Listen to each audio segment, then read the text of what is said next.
The Battle of Marj al-Saffar, also known as the Battle of Shaqhab, took place on April 20 through April 22, 1303, between the Mamluks and the Mongols and their Armenian allies near Kiswe, Syria, just south of Damascus. The battle, a disastrous defeat for the Mongols, put an end to Ghazan Khan's invasions of Syria. Previous Mongol-Muslim conflict. A string of Mongol victories, starting in 1218 when they had invaded Khwarezm, quickly gave the Mongols control over most of Persia as well as the Seljuk Sultanate of Rum of Asia Minor, incorporating troops from vassal countries such as Cilicia and Armenia and the Kingdom of Georgia. The Mongols had sacked Baghdad in 1258, followed by the taking of Aleppo and Damascus in 1260. Later that same year, the Mongols had experienced their first major defeat at the Battle of Ain Jalut,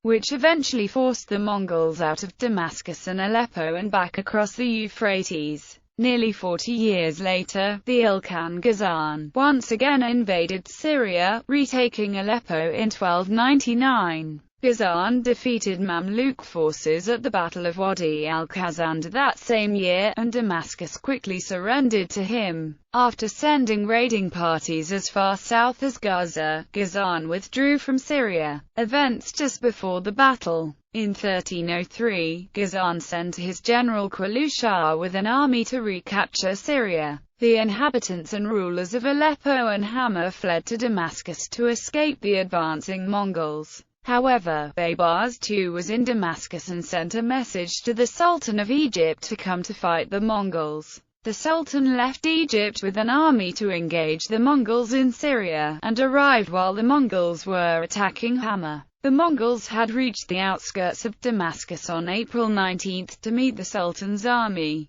The Mamluks then made their way to the plain of Marj al-Saffar, where the battle would take place. The battle commenced on 2 Ramadan 702 in the Hijri calendar, or April 20, 1303. Qualusha's army was positioned near a river. Hostilities began when Qualusha's left wing attacked the Mamluks' right wing with his brigade of 10,000 soldiers. The Egyptians reportedly suffered heavy casualties. The Mamluk center and left wings under the command of the emirs Salah and Baybars al-Jashnakir, together with their Bedouin irregulars, then engaged the Mongols. The Mongols continued their pressure on the right flank of the Egyptian army. Many of the Muslims believed that the battle would soon be lost. The Mamluk left flank, however, had remained steadfast. Qualusha then went to the top of a nearby hill, hoping to watch the victory of his forces. While issuing orders to his army, the Egyptians had surrounded the hill. This led to heavy, bitter fighting, and the Mongols suffered many casualties on the hill. The next morning, the Mamluks had deliberately opened their ranks to allow the Mongols to flee to the river Wadi Aram. When the Mongols had arrived at the river, they were able to receive reinforcements. However, while the Mongols were taking on badly needed supplies of water for themselves and their horses,